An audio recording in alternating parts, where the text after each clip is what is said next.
আসসালামু আলাইকুম সবাইকে। এসএসসি ক্র্যাশ কোর্স লাইভ ক্লাসে তোমাদের সবাইকে স্বাগতম। আজকে আমরা খুবই গুরুত্বপূর্ণ একটা টপিক পড়ব। টপিকটি হলো রাইট ফর্ম অফ ভার্বের উপর, এবং ইনস্ট্রাক্টর হিসেবে আমাদের সাথে আছেন চৌধুরী মোহাম্মদ রেজাউল করিম ভাইয়া। আমরা ভাইয়ার কাছে চলে যাচ্ছি। আসসালামু আলাইকুম ভাইয়া, কেমন আছেন আপনি? ওয়ালাইকুম আসসালাম, কেমন আছো তুমি মিনহাজ? আলহামদুলিল্লাহ ভাইয়া, আমরা ভালো আছি। তো তোমরা যত তাড়াতাড়ি সম্ভব তোমাদের ফ্রেন্ডদের মেনশন করে দাও, যাতে তারা দ্রুত ক্লাসটিতে জয়েন করতে পারে এবং এই ইম্পর্টেন্ট টপিকটি সম্পর্কে যেন সবাই ক্লাসটি শুরু থেকে করতে পারে। জি ভাইয়া, আপনি শুরু করতে পারেন। আসসালামু আলাইকুম, গুড ইভিনিং।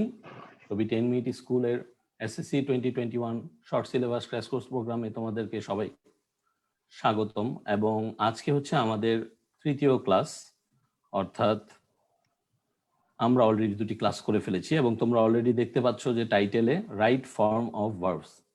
সো এই ক্লাসটা শুরু করার আগে আমি যেটুকু বলতে চাই তোমাদেরকে যে এই রাইট ফর্ম অফ ভার্বসে কিন্তু বর্তমানে আমাদের কি 10টা নাম্বার।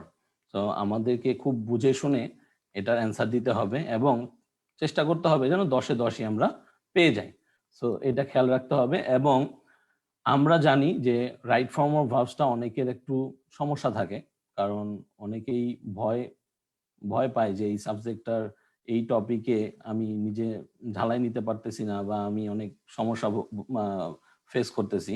তো সেই ক্ষেত্রে আমাদেরকে কি করতে হবে, আজকের ক্লাসটা একটু মনোযোগ দিয়ে করতে হবে। তো তোমরা সবাই আশা করি রেডি আছো এবং কমেন্ট বক্সে জানাই দিবা যে তোমরা অ্যাকচুয়ালি কোনটায় সমস্যা ভোগ করতেছো এবং সমস্যা ফেস করতেছো। তার সাথে সাথে তোমরা নিজেদের পারা জিনিসগুলোও লিখে দিতে পারো যে না আমরা এগুলা পারি। সো ঠিক আছে, আমরা ইন্ট্রো অনেক বললাম, ইন্ট্রো শেষ, এখন আসলে আমাদের কাজে লেগে যাই। Right form of verbs. So স্বাভাবিকভাবেই ভার্বস কি? ভার্বস হচ্ছে একটা parts of speech. So parts of speech হিসেবে ভার্বের কিন্তু অনেক গুরুত্ব। আমরা জানি যে ইংরেজি ভাষায় ভার্বস ছাড়া কিন্তু সেন্টেন্স লেখাটা একরকম দুষ্কর। তো এই ক্ষেত্রে ভার্বসের কিন্তু একটা বড় ভূমিকা আছে। তো আমরা সাধারণত ভার্বস বলতে বুঝি যারা কিনা কোনো ধরনের ফাংশন রিলেট করতে পারে। দ্যাট মিনস আমরা কোনো একটা বস্তুকে দিয়ে কাজ করাবো, এই যে করাচ্ছি, এই ফাংশনটা হচ্ছে ভার্বের দ্বারা হয়। যেমন আমি কিছু করি, বললাম যে আই ডু, তাহলে এই ডুটা হচ্ছে এখানে কি ভার্ব। সে বই পড়তে, তাহলে এখানে যদি লিখি হি রিডস, সে বই পড়তেছে। তো এখন এই ধরনের ব্যাপারে যেই সমস্যাটা হয় সেটা হচ্ছে যে আমরা বেসিক জিনিসগুলা জানি কম বেশি সবাই, কিন্তু ক্লাসিফিকেশন বেশি জানতে গিয়ে আমাদেরকে অনেক প্রবলেম ফেস করতে হয়। ফার্স্ট অফ অল যে প্রবলেম ফেস করতে আমরা জানি যে ভার্বের অনেক ধরনের ক্লাসিফিকেশন আছে, যার ভিতরে আমরা জানি finite verb, non finite verb, তারপরে আছে ট্রানজিটিভ, ইনট্রানজিটিভ।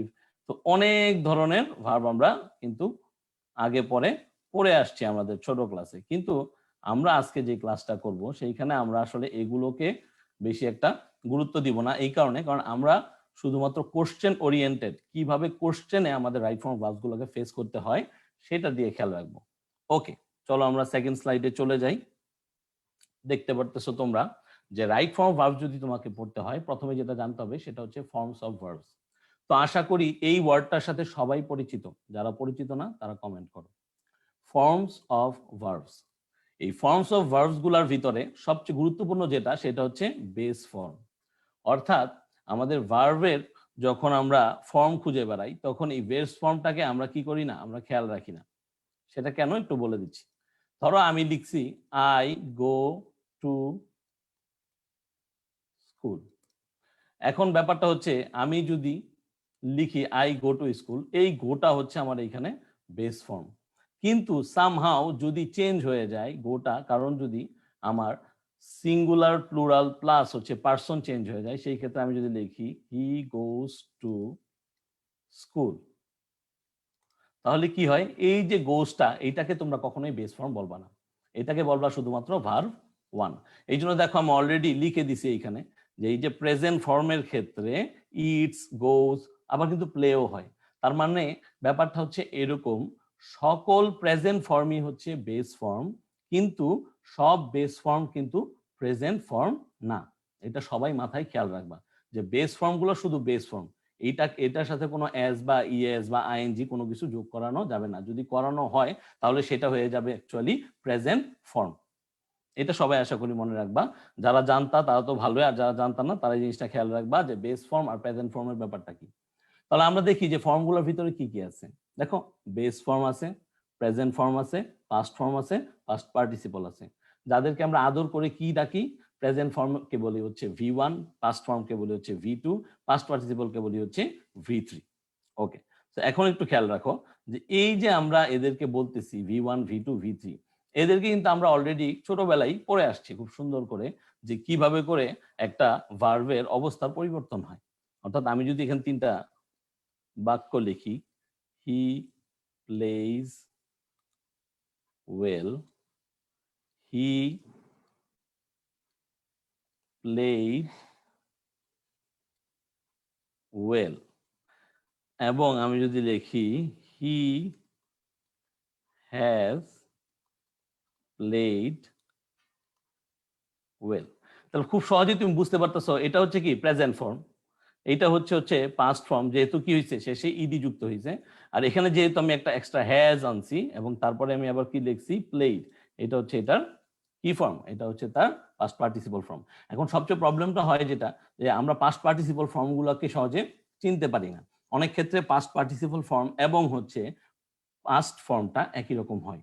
সো এই সব ক্ষেত্রে আমাদেরকে একটু খেয়াল রাখতে হবে যে কোনটা পাস্ট পার্টিসিপল ফর্ম আর কোনটা হচ্ছে পাস্ট ফর্ম। তো আশা করি তোমাদের ফর্মের এই 3টা ব্যাপারে আর কোনো প্রবলেম থাকার কথা না। তো নেক্সট যে স্লাইডটা আছে একটু তাকাও, লেখা আছে কি প্রেজেন্ট পার্টিসিপল আর লেখা আছে জিরান্ড। আমি একটা সেকেন্ড ব্রেকেট দিয়ে দিছি। এখন এই ব্যাপারটা হচ্ছে যে এই যে প্রেজেন্ট পার্টিসিপল ফর্ম আর এই যে জিরান্ড, দুইটাই একই জিনিস, বলতে পারো যে একই গোয়ালের গরু। তাহলে এই যে দুইটা একই জিনিস, V1 প্লাস আইএনজি, আবার বলতেছি V1 প্লাস আইএনজি। তো এই দুইটার দুই রকম নাম কেন হইলো একটু সহজ করে বলার চেষ্টা করি। প্রেজেন্ট পার্টিসিপল ফর্মটা হচ্ছে যখন কোনো একটা ভার্বের প্রেজেন্ট ফর্মের সাথে আইএনজি যোগ করা হয়। তাহলে দেখো, ভার্বের প্রেজেন্ট ফর্মের সাথে আইএনজি যোগ করেছি আমি, তাহলে সেটা কি হয়েছে দেখো, যে উদাহরণটা হি ওয়াজ প্লেইং ক্রিকেট, সে ক্রিকেট খেলতেছিল।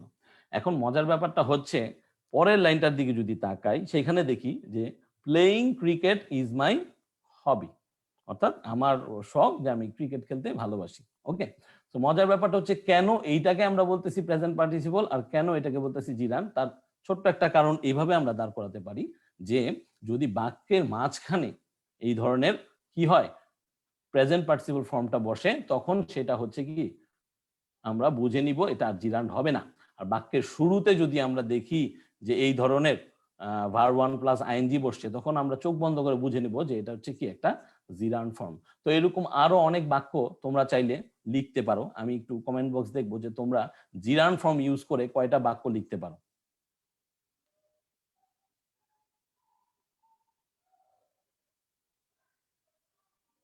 ওকে, অলরেডি কয়েকটা কোশ্চেন আসছে যে বেস ফর্ম মানে কি। তাসরিফা বেস ফর্মের ব্যাপারটা কিন্তু অলরেডি আমি বলে দিলাম যে বেস ফর্মটা হচ্ছে, আবারও বলি দেখো, বেস ফর্ম হচ্ছে যে ভার্বের এমন একটা ফর্ম যার সাথে তুমি আর কোনো কিছু মিক্স করতে পারবে না। You can not mix anything, mix করা যাবে না কিছু।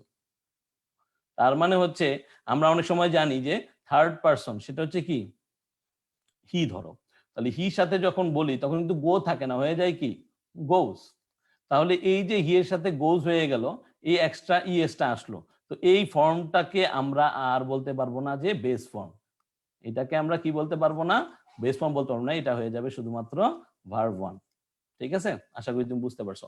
সো আমি কিন্তু দেখতে পারতেছি না যে জিরান দিয়ে যারা যারা বাক্য লিখেছো, watching TV is my hobby, Parul nice, eating food is my hobby. Sharmin খেয়াল রাখবা যেন বাক্যের শুরুতে এরকম না হয় যে আমাদের কি প্রবলেম হয় যে ক্যাপিটাল লেটার লিখি না। মিথিলা সুন্দর লিখছে walking is beneficial for health. তো আমরা বুঝতে পারছি যে জিরানটা কি।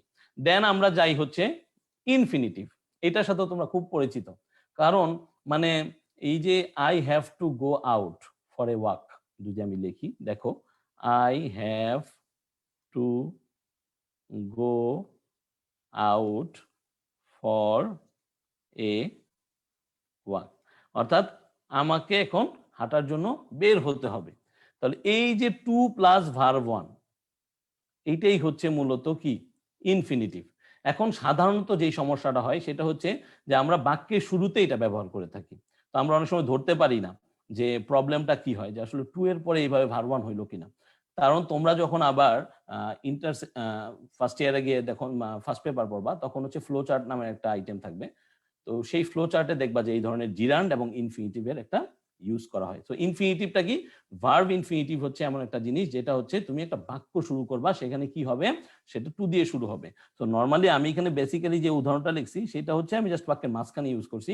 আমরা যদি বাক্যের শুরুতে ইউজ করতে চাই তাহলে দ্বারা এরকম, স্ক্রিনের উপর তাকাও, to do well in the exam, you have to work hard। দেখো এখানে অনেকগুলো নিয়ম আইসা বললো একসাথে। কিভাবে, যে একে তো আমরা বলতেছি যে ইনফিনিটিভ, ইনফিনিটিভ হচ্ছে কি টু প্লাস ভার্ব ওয়ান, এই ডুটা হচ্ছে আমার ভার্ব ওয়ান। এখন তারপরে যদি দেখি যে to do well in the exam আসার পরে আমরা লিখলাম যে ইউ হ্যাভ টু, তাহলে দেখো এই যে আবার তোমার এসে বললো কি have to, you have to work hard, তোমাকে কি করতে হবে, তোমাকে অবশ্যই ভালো করে কি করতে হবে, অবশ্যই পড়াশোনা করতে হবে। ওয়ার্ক হার্ড দিয়ে এখানে আমরা অ্যাকচুয়ালি আমাদের পড়াশোনাকেই বুঝাইছি। সো ইনফিনিটিভটাও আমাদেরকে চিনতে হবে, বিকজ ইনফিনিটিভ যদি দেখি আমরা যে এরকম টু দেওয়ার পর কোনো একটা সেন্টেন্স শুরু হয়েছে, আমার পরীক্ষা হলে কোশ্চেন আসলো, তখন কিন্তু আমাকে শুধুমাত্র এই ভার্বের প্রেজেন্ট ফর্ম বসাই দিলেই হবে, অথবা তোমরা আরো সহজ করে বলতে পারো যে বেস ফর্ম বসাই দিলেই হবে। সো আশা করি তোমরা ইনফিনিটিভ দিয়ে বাক্য লিখতে পারবা। দেখি তো কমেন্ট বক্সে কে কে লিখতে পারতেছো। আচ্ছা, অলরেডি আরো কয়েকজন লিখছে, জিএমসিএম লিখছে playing games is my hobby. Okay, no problem. আমরা দেখি আরো কে কে এইভাবে লিখেছে।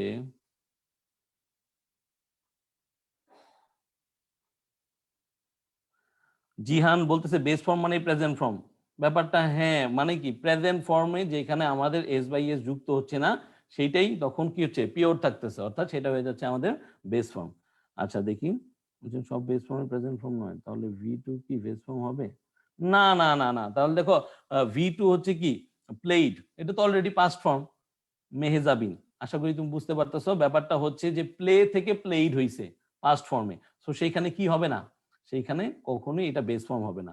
বেস ফর্ম হচ্ছে শুধুমাত্র একদম ভার্বটা, পিওর ভার্বটা, ঠিক আছে? এটার সাথে যদি তুমি অলরেডি প্লেইড বলে ফেলো প্লেকে, তাহলে তো এটা অলরেডি কি হয়ে গেল, হ্যাঁ, পাস্ট ফর্ম হয়ে গেল, ঠিক আছে?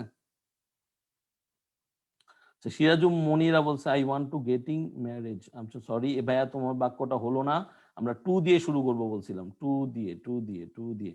ওকে, reading book is my favourite hobby. Okay, very good very good. Okay, সবাই মোটামুটি যাচ্ছে ভালোই দেখা যায়, নাইস, ভেরি গুড। তাহলে আমরা বলতে পারি যে he wants to go to school, no, studying is my favourite hobby. Very good very good. তাহলে আমরা অ্যাকচুয়ালি সবাই মোটামুটি পারি, সবাই মোটামুটি এই ভার্ব ইনফিনিটিভ আর হচ্ছে কি জিরানটা আমরা পারি। ওকে, তাহলে একটু আমরা স্ক্রিনের দিকে তাকাই। স্ক্রিনের দিকে তাকালে তোমরা দেখতে পারতেছো যে এস বা ইএস ফর্ম, অর্থাৎ আমরা কি করি, আমরা জানি যে বাক্যে তিন ধরনের আমাদের পার্সন ইউজ করতে হয়। কি করতে হয়, পার্সন ইউজ করতে হয়। তার ভিতরে একটা পার্সন আছে হচ্ছে থার্ড পার্সন। কি person, third person. Third person হচ্ছে কারা, ধরো হচ্ছে এই যে হি, শি, দে। কিন্তু এই দেটাকে আমরা ইউজ করব না, শুধুমাত্র দেখি যে হি, শি, রহিম, করিম, এরকম যত কোনো নাম আছে, সেই সব ক্ষেত্রে যদি আমরা একটু তাকাই, যখন একটা প্রেজেন্ট ইনডিফিনিট টেন্স লিখবো, আমরা সবাই জানি প্রেজেন্ট ইনডিফিনিট টেন্স কি। প্রেজেন্ট ইনডিফিনিট টেন্স হচ্ছে কি, যে যেখানে ভার্বের কি ফর্ম বসে, ভার্বের প্রেজেন্ট ফর্ম বসে, আর কিছুই না। এবং আমাদের অভ্যাসগত যত প্রকার ঘটনা আছে সব প্রেজেন্ট ইনডিফিনিট টেন্স হয়। তাহলে এই যে একটা ঘটনা যে হি গোজ টু স্কুল, যদিও করোনার কারণে কিন্তু আমরা আর এখন স্কুলে যেতে পারি না বা কলেজে যেতে পারি না, কিন্তু আমরা যদি তাকাই হি গোজ টু স্কুল, এখানে কিন্তু গো হয় নাই। তুমি যদি গো হয় তাহলে তুমি তো এটা কাটা হবে না, গোজ হইলে তুমি বুঝতে পারবা যে কি হচ্ছে ঘটনাটা, যে আমাদের থার্ড পারসন সিঙ্গুলার নাম্বার হওয়াতে, কি নাম্বার হওয়াতে, থার্ড পারসন সিঙ্গুলার নাম্বার হওয়াতে এখানে হি গোজ টু স্কুল হয়েছে। ঠিক তেমনি সেকেন্ড উদাহরণটা দেখো, রহিম লাইকস টু প্লে হকি। তাহলে এই যে লাইকস কেন হলো, লাইক হলো না কেন, কারণ হচ্ছে আমার রহিমটা হচ্ছে কি থার্ড পারসন সিঙ্গুলার নাম্বার। আর দেখো এই যে টু আছে, টু এর পরে কি হয়ে গেছে, ভার্ব ওয়ান। তো দেখো আমরা এখানে একটু লেখার চেষ্টা করছি যে টু বি ভার্ব গুলা কি কি। টু বি ভার্ব, যেগুলোকে আমরা সচরাচর বি ভার্ব নামে চিনে থাকি। এখন দেখো আমি তিনটা ফর্ম করছি, একটা হচ্ছে প্রেজেন্ট, আরেকটা হচ্ছে পাস্ট, আরেকটা হচ্ছে ফিউচার। তাহলে এই যে এম, ইজ, আর এরা হচ্ছে প্রেজেন্ট ফর্মকে ইন্ডিকেট করে। ওয়াজ, ওয়ার হচ্ছে পাস্ট ফর্ম অথবা পাস্ট টেন্সকে ইন্ডিকেট করতেছে, আর ফিউচার ইন্ডিকেট করতে হচ্ছে শ্যাল বি আর উইল বি। এটা কিন্তু খুবই গুরুত্বপূর্ণ, কারণ বি ভার্ব আমাদের পদে পদে আসবে, তোমাদের পরীক্ষায় বি ভার্ব মাস্ট আসবে, যেই বোর্ডেরই কোশ্চেন হোক না কেন, ঠিক আছে? মজার ব্যাপারটা হচ্ছে যে এই যে আমাদের তিনটা ভাগ আমরা করলাম, যে প্রেজেন্ট এম, ইজ, আর, পাস্টে হচ্ছে ওয়াজ, ওয়ার, ফিউচার হচ্ছে শ্যাল বি, উইল বি। তো এগুলাকে একটু উদাহরণের সাহায্যে দেখবো। এছাড়া আমরা কিন্তু have been, has been, had been কেও পেয়ে থাকি। একটু স্লাইডে তাকাই, যে টু হ্যাভ ভার্ব, কি ভার্ব পাইলাম? To have verb. তার মানে এই যে আমার প্রেজেন্টে যদি আসে তাহলে হয় হ্যাভ, হ্যাজ, পাস্টে আসে হচ্ছে হ্যাড, ফিউচারে আসে হচ্ছে শ্যাল হ্যাভ, উইল হ্যাভ। এখন অনেকের এই সমস্যাটা হয়, আমি একটু ধীরে ধীরে বলি। সেটা হচ্ছে আমরা বেশিরভাগ সময় খেয়াল রাখতে পারি না যে সাবজেক্ট ভার্ব এগ্রিমেন্টটা খুবই গুরুত্বপূর্ণ। সাবজেক্ট ভার্ব এগ্রিমেন্টটা, অর্থাৎ আমরা কোন ক্ষেত্রে হ্যাভ বসাবো, কোন ক্ষেত্রে হ্যাজ বসাবো, কোন ক্ষেত্রে হ্যাড বসাবো, কোন ক্ষেত্রে শ্যাল বা উইল হ্যাভ বসাবো, এটা অনেকেই বুঝি না। তা না বুঝার কারণ হচ্ছে আমরা টেন্সটাকে ধরতে পারি না, যে অ্যাকচুয়ালি কোন টেন্সে হচ্ছে লাইনটা। তাছাড়া আরেকটা প্রবলেম হচ্ছে অনেক সময় আমাদের পার্সন গুলাতে ঝামেলা হয়। সো যাদের যাদের এই ঝামেলা হয় তাদেরকে আবার বলবো যে কাইন্ডলি তোমরা পার্সন এবং হচ্ছে টেন্সটা, তার সাথে সাথে সিঙ্গুলার প্লুরাল নাম্বারটাকেও বোঝার চেষ্টা করো। আর যেখানে বুঝতেছো না সেখানে তোমরা আমাকে আস্ক করতে পারো। সো আমরা দেখতে পেলাম যে টু হ্যাভ ভার্বের প্রেজেন্টে থাকে হচ্ছে হ্যাভ, হ্যাজ, পাস্টে থাকে হচ্ছে হ্যাড, ফিউচারে থাকে হচ্ছে শ্যাল বা উইল হ্যাভ। এরপরে আসা হচ্ছে টু ডু ভার্ব। দেখো এই টু ডু ভার্বের ব্যাপারটা হচ্ছে ডু, ডাজ আর ডিড। দেখো আমি আলাদা করে লিখে দিছি যে ডু আর ডাজ হচ্ছে প্রেজেন্টে হয়, ডিড হচ্ছে কি পাস্টে হয়। এখন তোমরা আমাকে সাথে সাথে কোশ্চেন করেই ফেলবে, আমি জানি, যে ডু, ডাজ, প্রেজেন্ট আলাদা আলাদা কেন, আর ডিড শুধুমাত্র পাস্ট কেন? মজার ব্যাপারটা হচ্ছে তোমরা সবাই জানো, তারপর তোমাদেরকে একটু রিভাইজ দিয়ে দেই। সেইটা হচ্ছে আই ডু, ইউ ডু, কিন্তু হি কিন্তু ডু না। কারণ ওই যে আমরা বলছি যে ডুটাকে যদি আমরা মূল ভার্ব ধরি তাহলে এর সাথে এস বাই এস যুক্ত হতে হবে, কারণ হি হচ্ছে থার্ড পারসন সিঙ্গুলার নাম্বার, এই জন্য হি এর সাথে হয়ে যায় ডাজ। ঠিক আছে, ওকে। আর ডিড হচ্ছে কি আমাদের পাস্ট ফর্ম গুলো যদি হয় সেই ক্ষেত্রে, ডিডের ক্ষেত্রে কোনো চেঞ্জ নাই। ডিডের ক্ষেত্রেও কিন্তু আই ডিড যা, ইউ ডিড যা, হি ডিডও তাই। এখন আসা হচ্ছে মোডাল ভার্বস, খুবই গুরুত্বপূর্ণ। ওই মোডাল ভার্ব বা মোডাল অক্সিলারি ভার্ব গুলো হচ্ছে আমাদের জানতে হবে, যেমন should, would, may, might, ought, can, must, could, আরো অনেকগুলো আছে। তবে আমাদের মেইনলি হচ্ছে এই মোডাল ভার্ব গুলোই আমরা ব্যবহার করে থাকি।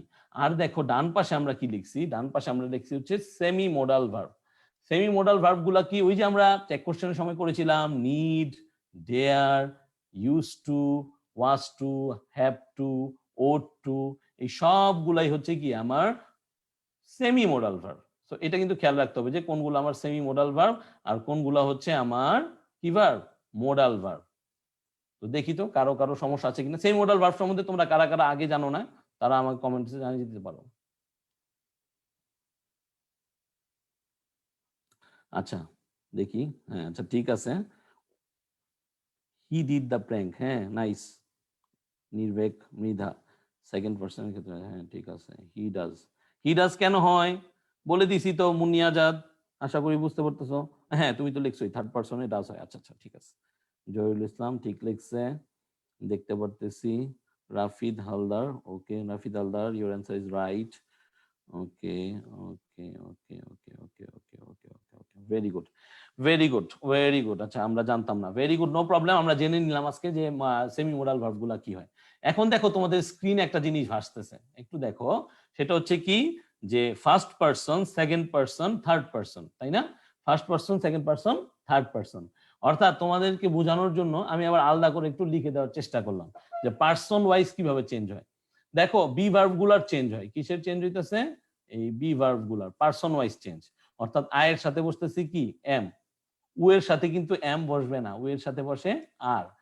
আবার সেটা যদি প্রেজেন্ট, এটা হচ্ছে প্রেজেন্টের ক্ষেত্রে, আর এটা যদি আবার পাস্টের ক্ষেত্রে হয়ে যায় তাহলে কি হয়?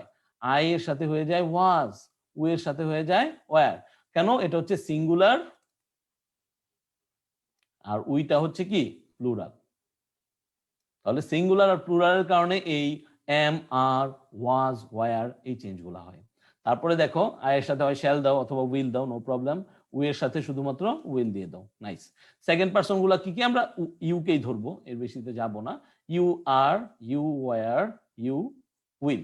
কিন্তু ইউ তোমার কখনোই ইজ হবে না, ইউ এর সাথে কখনোই ওয়াজ হবে না। B very careful of that, ঠিক আছে? কেউ কিন্তু এই ছোট ছোট ভুলগুলো করবে না। এরপর আসলে সবচেয়ে গুরুত্বপূর্ণ জিনিস, থার্ড পারসনে কি হয়। দেখো হি এর সাথে কি বলতেছি ইজ হয়, কিন্তু দে এর সাথে আর হয়। দেখো দে হচ্ছে একটা থার্ড পারসন, কিন্তু এটা হচ্ছে প্লুরাল ফর্ম। কি ফর্ম? Plural form. আবারও বলে দিচ্ছি, প্লুরাল ফর্ম। তাহলে দে এর সাথে কিন্তু ইজ হবে না, হয়ে যাবে কি আর। ঠিক তেমনি পাস্টে গেলে দেখতে পারবা যে হি এর সাথে হচ্ছে ওয়াজ, দে এর সাথে হচ্ছে ওয়্যার। সেম এই কারণে হচ্ছে, কারণ হচ্ছে তারা হচ্ছে সিঙ্গুলার আর প্লুরাল। ঠিক তেমনি দেখতে পারতেছো যে হি এর সাথে উইল হচ্ছে, কিন্তু দে এর সাথেও উইল হচ্ছে। এইখানে আর কোনো চেঞ্জ কিন্তু আমরা পাচ্ছি না। তো কেন এই কথাগুলো বলতেছি? বেসিক্যালি একটা কোশ্চেন আমি সবসময় দেখে থাকতেছি সবার কাছ থেকে, যে স্যার ট্যাগ কোশ্চেনের ক্ষেত্রে যে ডাজেন্ট দে কেন হয় না।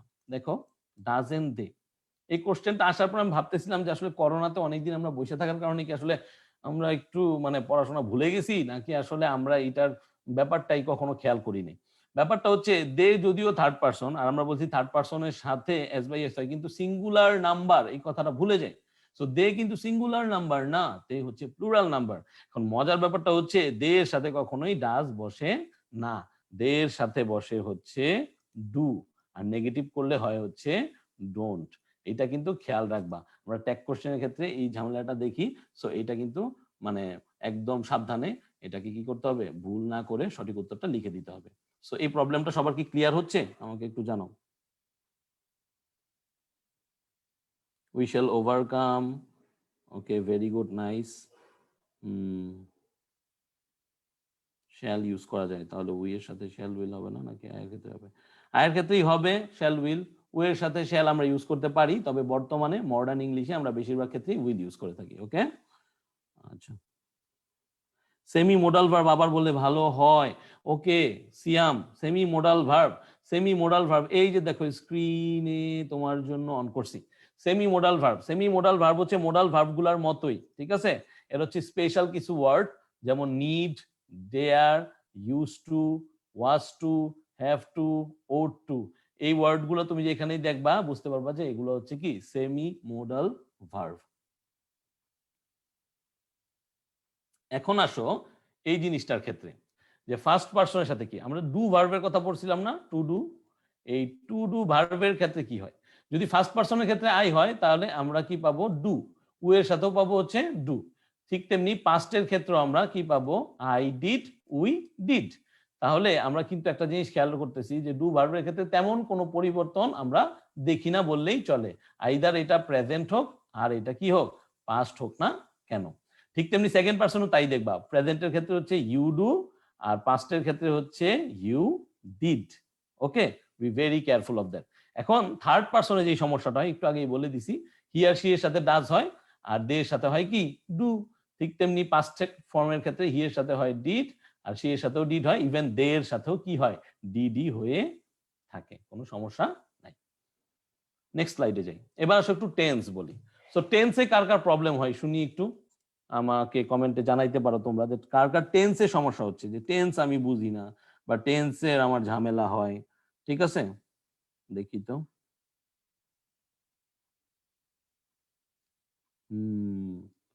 আচ্ছা ঠিক আছে, সবাই মোটামুটি ক্লিয়ার বলতেছে, তাহলে দেখি যে টেন্সের ব্যাপারটা। দেখো আমরা টেন্স মানে কি বলতেছি, ক্রিয়ার কাল বাংলায় যদি ট্রান্সলেট করি।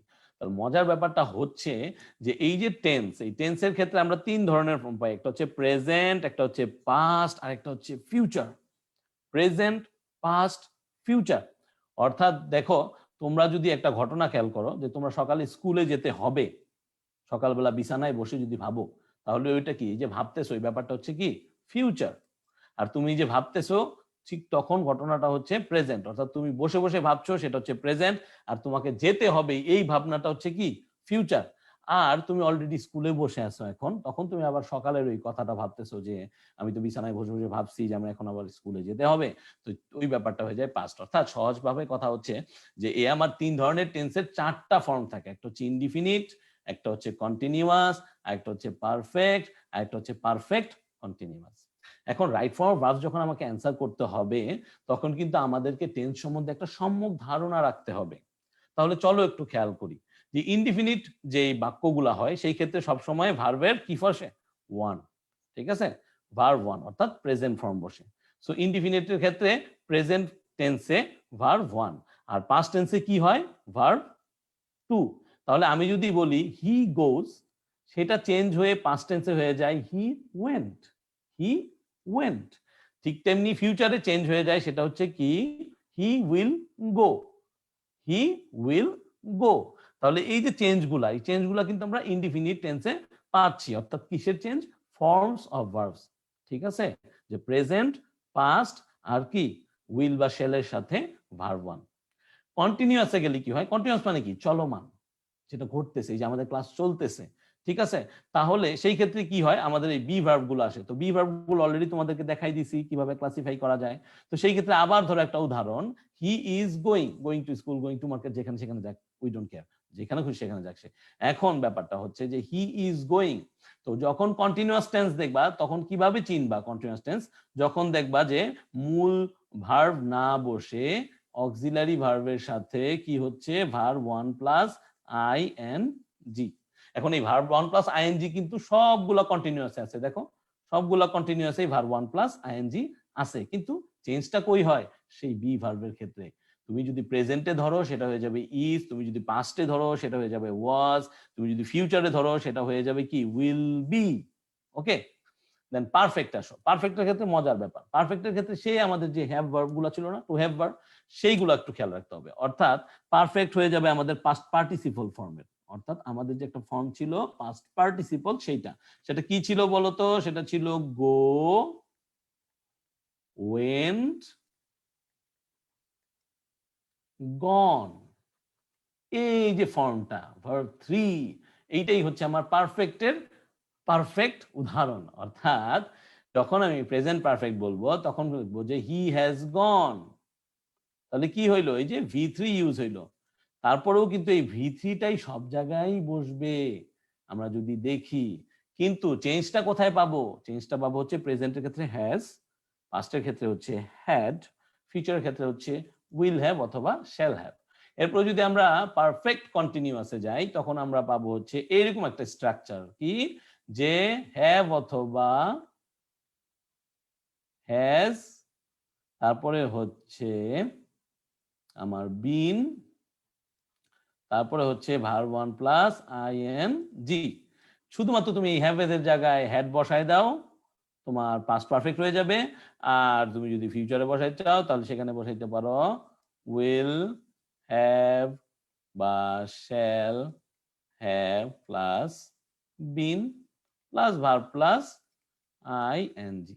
এখন মজার ব্যাপারটা হচ্ছে যে এই ফর্মগুলো আমরা সবাই মোটামুটি কম বেশি জানি এবং আমাদেরকে জানতেও হবে, কারণ আমরা যখনই একটা অনুচ্ছেদ করতে যাব রাইট ফর্ম ভার্বস এর, তখন এই ধরনের যেই টেন্স ভিত্তিক যে প্রবলেম সলভিং প্যাটার্ন গুলা সেন্টেন্সে থাকে সেটা কিন্তু আমরা পেয়ে যাব সেখানে। সো এটা খুব ভালোভাবে খেয়াল রাখতে হবে। টেন্স আমরা অনেক ছোটবেলায় পড়ছি, আরে স্যার সবাই পারি, আপনি কি পড়াইতেছেন, না ঠিক আছে তুমি পারো, বাস ঝালাই নিয়ে দাও। এই ঝালাই দেওয়াটাই হচ্ছে আমাদের লক্ষ্য, যে আমরা এই জিনিসগুলো বুঝি বা পারি। তাহলে সবাই দেখি প্রেজেন্ট পারফেক্ট আর প্রেজেন্ট পারফেক্ট কন্টিনিউয়াস এর কিছু উদাহরণ দিতে পারো কিনা কমেন্ট বক্সে।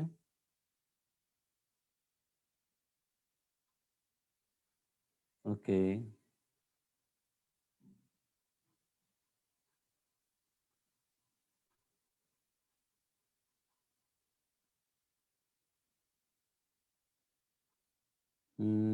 না তেমন কারো পাচ্ছি না। ওকে, দেখি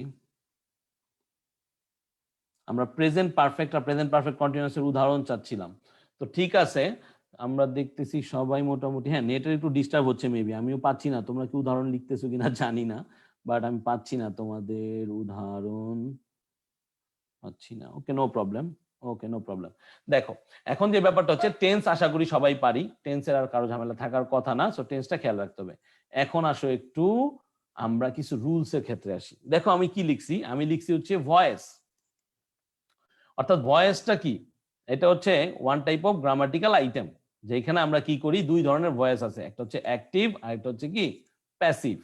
অর্থাৎ বক্তা যখন নিজে থেকে কোনো কিছু বলতেছে তখন সেটা হয়ে যায় হচ্ছে অ্যাক্টিভ, আর যখন সে কিছু করতেছে বা তার দ্বারা কোনো ঘটনা ঘটতেছে তখন সেটা হয়ে যায় হচ্ছে প্যাসিভ। তাহলে আসো দেখি একটু কিভাবে এটা হয়। দেখো আমি দুইটা লাইন লিখছি, একটা লাইন হচ্ছে আই প্লে ক্রিকেট, আর একটা লাইন হচ্ছে cricket is played by me. দেখো আই প্লে ক্রিকেট আর cricket is played by me, ঘটনাটা কি এক না? অর্থাৎ আমি ক্রিকেট খেলতেছি আর ক্রিকেট আমার দ্বারা খেলা হচ্ছে বা হয়। এখন ব্যাপারটা হচ্ছে যে এই অ্যাক্টিভ আর প্যাসিভ ভয়েসের একটা ঝামেলা ঘটে কোন জায়গায়, আমরা যখন প্যাসিভ প্যাটার্নে কোনো জিনিস দেখি তখন যদি এই বাই মিটা না থাকে তখন আমরা কনফিউজড হয়ে যাই। কিভাবে কনফিউজড হয়ে যাই? যদি লেখা থাকে কোথাও যে ক্রিকেট ইজ ড্যাশ, এখানে ধরো প্লেটটা লেখা নাই, তাহলে আমরা কি ভাবি যে এখানে কি হবে, কি হতে পারে। তো এটার জন্য আমরা বলছি যে টেন্স ও পার্সন অনুযায়ী অক্সিলারি ভার্ব প্লাস ভার্ব 3 হবে। টেন্স ও পার্সন অনুযায়ী অক্সিলারি ভার্ব প্লাস ভার্ব 3 হবে। তাহলে দেখো এটা কি টেন্স ছিল, এটা ছিল প্রেজেন্ট ইনডিফিনিট টেন্স। এইটা হচ্ছে আমার কি সাবজেক্ট, এটা হচ্ছে আমার অবজেক্ট। তাহলে এটা এসে পড়ছে এইখানে সামনে, ভেরি গুড। তো ক্রিকেট হচ্ছে কি এইখানে একটা সিঙ্গুলার থিং, তো এটার সাথে নিশ্চয়ই আর বসবে না, বসবে কি ইজ। এখন আমরা বলছি তার সাথে কিন্তু V3 বসে, এইটাই হচ্ছে আমার জানার বিষয়, সব সময় এই ধরনের ক্ষেত্রে প্যাসিভ সেন্টেন্সে আমরা V3 পাবো এবং V3 আমাদেরকে বসাতে হবে। যদি আমরা V3 না বসাই তাহলে কিন্তু আমাদের কি হতে পারে, আমাদের এটা ভুল হয়ে যেতে পারে। সো বি ভেরি কেয়ারফুল যেন আমরা পাস্ট পার্টিসিপলটাকে বসাইতে পারি। তাহলে একটা এক্সাম্পল এখানে আছে, English dash speak all over the world. দেখি তো একটু কমেন্ট বক্সে কে কে এটা সঠিক অ্যান্সার লিখতে পারি।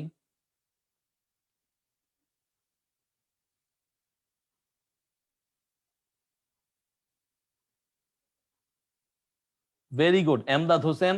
এমদাদ হোসেন সঠিক উত্তর লিখে ফেলছে যে English is spoken all over the world. English is spoken all over the world, very good. এখানে দেখো আমাকে যদি ভি ভার্ব দেওয়া না থাকে, ধরো এই যে এইখানে এই জায়গাটায় আমার কি ছিল না কিছু, এখানে আমি ধরে নিলাম ইজ দেওয়া ছিল অথবা দেওয়া ছিল না, কিছুই আসে যায় না। আমি কি বলে দেবো, ইংলিশ হচ্ছে আমার কি, ইংলিশ হচ্ছে আমার হচ্ছে third person singular number, so English is spoken all over the world. Very good. তাহলে ভয়েসের এই ধরনের চেঞ্জগুলো কিন্তু আমাদের পারতে হবে এবং আমরা আশা করি পারবো। দেন আরেকটা দেখি তোমরা করতে পারো কিনা, the tournaments dash organize very nicely yesterday। দেখি তো এটার অ্যান্সার কারা কারা দিতে পারি। হ্যাঁ নেটে প্রবলেম হচ্ছে, সমস্যা নাই। Khalid no problem. খালিদ বলতেছে বায়ের পরিবর্তে কি কি হয়, বায়ের পরিবর্তে কি কি আমি জানি না কেন বললো এটা। দেন হচ্ছে হ্যাঁ, tournaments dash organise very nicely yesterday, এটার অ্যান্সারটা কি হবে আমরা দেখি তো পারি কিনা এটার অ্যান্সারটা। ওকে, অ্যান্সার আসতেছে আর organized Anul Alam, was organized Mithila Paul, is organized Anjul Chowdhury, শুধু অর্গানাইজড তুয়ারিয়া না তুরাইয়া তুরাইয়া। ওকে, দেন হাসান মুরাদ বলতেছে has been organised. Nice, answer পাচ্ছি কিন্তু এক একজন এক এক রকম অ্যান্সার দিচ্ছে, দেখি তো। তারপরে একজন লিখছে ইজ অর্গানাইজড রেদিতা, আচ্ছা হ্যাজ বিন অর্গানাইজড রাজিন। ওকে, নওশিন নুহা, তোমাকে আমরা একটা পুরস্কার দিতে চাই তোমার সঠিক উত্তরের জন্য, ওয়ার অর্গানাইজড, ভেরি গুড। সেই পুরস্কারটা হবে কেয়া কসমেটিক্স এর পক্ষ থেকে পরিবেশ বান্ধব গাছ, ঠিক আছে। ওকে, এরপর কিন্তু সবাই মোটামুটি এখন নওশিন নুহার পর অ্যান্সার সঠিক দিতেছে, ওয়াজ না, ওয়াজ হবে না, ওয়ার অর্গানাইজড। একটু বুঝাই দেই কেন অ্যান্সারটা কেন হচ্ছে ওয়াজ না হয়ে ওয়ার, আর কেনই বা ইজ হচ্ছে না, অথবা শুধু অর্গানাইজড হচ্ছে না, অথবা হ্যাজ বিন অর্গানাইজড হচ্ছে না। খেয়াল করো, দা টুর্নামেন্টস, এই এসটা থাকার কারণে দা টুর্নামেন্টস হয়ে গেছে এখানে প্লুরাল। কি হয়েছে এটা, প্লুরাল। আর এইখানে শেষে একটা ওয়ার্ড আছে ইয়েস্টারডে, কি আছে ইয়েস্টারডে, এই যে লাস্ট ডে, ইয়েস্টারডে, তারপরে ওয়ান্স আপন এ টাইম, এই জিনিসগুলা যদি থাকে তাহলে আমাকে বুঝতে হবে যে সেন্টেন্সটা হচ্ছে কি পাস্ট ফর্মে আছে। কি আছে, পাস্ট ফর্মে। তাহলে তোমাদের যারা যারা ইজ অথবা হ্যাজ এগুলা বসাতে চাচ্ছিলে তারা এগুলা ভুলে যাও। এখন ব্যাপারটা হচ্ছে যেহেতু এটা প্লুরাল, তাহলে প্লুরালের সাথে আমরা একটু আগে পড়ে আসছি কখনোই ওয়াজ হবে না। তাইলে তোমরা যারা ওয়াজ দিছো আশা করি বুঝতে পারছো ওয়াজ হবে না, কি হবে? Were. The tournaments were organised. এই যে হচ্ছে আমার কাঙ্ক্ষিত ভার্বের 3 নাম্বার ফর্ম, তার মানে পাস্ট পার্টিসিপল। আশা করি সবাই বুঝতে পারছি তাদের ভুলগুলা। Very good. হ্যাঁ, ওকে, ভেরি গুড। নাফিস বলতেছে যে এটা ইজ হবে কজ ইটস টুর্নামেন্টস। না নাফিস, দেখো আমি একটু আগেই বলে দিলাম যে ইয়েস্টারডে আছে না, তাহলে তো ইজ হওয়ার কোনো সম্ভাবনাই নেই। আর দা টুর্নামেন্টস দিয়ে এখানে অ্যাকচুয়ালি এটা প্লুরাল বোঝাচ্ছে, অনেকগুলো টুর্নামেন্ট বোঝাচ্ছে। দা টুর্নামেন্ট যদি বলতাম তাহলে নাফিস কি হইতো? ইজ হইতো অথবা ওয়াজ হইতো। সেটা যদি ইয়েস্টারডে থাকে না থাকে ওইটার উপর নির্ভর করতো। আর টুর্নামেন্ট হইলো। ওকে নাফিস, আশা করি তুমি বুঝতে পারতেছো। আর যারা যারা ভুল লিখছিলাম তারা তারা কি করব? তারা সঠিক করে নিব, সঠিক করে নিব। ওকে, নেট প্রবলেম, নো সমস্যা, কোনো সমস্যা নাই। নেট প্রবলেম, নেট ঠিক হয়ে যাবে, প্রয়োজনে আমরা পরবর্তীতে দেখে নিব। ওকে, ভেরি গুড। এখন তাকাও মোডাল ভার্ব। আমরা যে মোডাল ভার্বগুলো পড়ে আসছিলাম সেই মোডাল ভার্বের উপর ভিত্তি করে আমাদের কিছু এখানে উদাহরণ আমরা দেখতেছি।